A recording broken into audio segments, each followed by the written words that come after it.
হাসিনাকে ভারত যা দিয়েছে, শেখ হাসিনা ভারতকে, শেখ হাসিনা বলেছে আমি ভারতকে যা দিয়েছি সারা জীবন আমাকে মনে রাখবে। সেই কথাই এখন শেখ হাসিনাকে ভারতে নিয়ে বাংলাদেশের বিপক্ষে শেখ হাসিনাকে দিয়ে বিভিন্ন ষড়যন্ত্র করছে।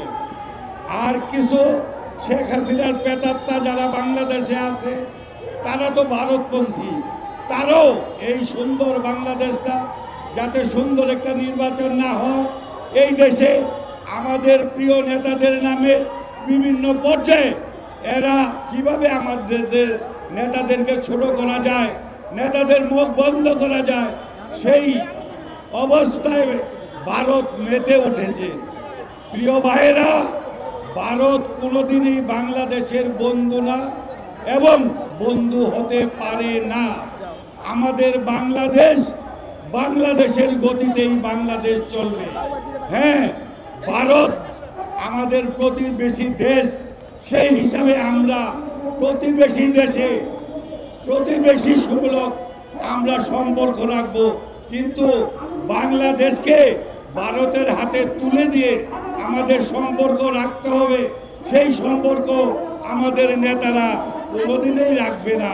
সেজন্য যারা আমাদের জনপ্রিয় নেতা, যাদেরকে নিয়ে আমরা গর্ব করি, বাংলাদেশ যাদেরকে নিয়ে গর্ব করে, তাদের নামে শেখ হাসিনার কিছু প্রেতাত্মা, শেখ হাসিনার কিছু কুত্তা বাহিনী যারা বাংলাদেশে আছে, তারা আজকে আমাদের নেতাদের সম্মান নিয়ে কথা বলছে।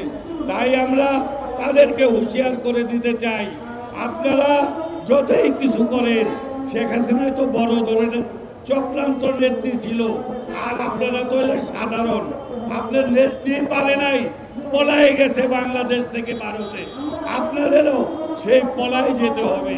এই আশা ব্যক্ত করে আজকে এই মঞ্চে যারা উপস্থিত হয়েছেন, বিশেষ করে আমাদের জাতীয় নেতৃবৃন্দ এবং আমাদের এলাকার অনেক ভাই বোনেরা এখানে উপস্থিত হয়েছে, সবাইকে বাংলাদেশ জাতীয়তাবাদী দলের পক্ষ থেকে অভিনন্দন, ধন্যবাদ জানাই আমাদের প্রিয় নেতা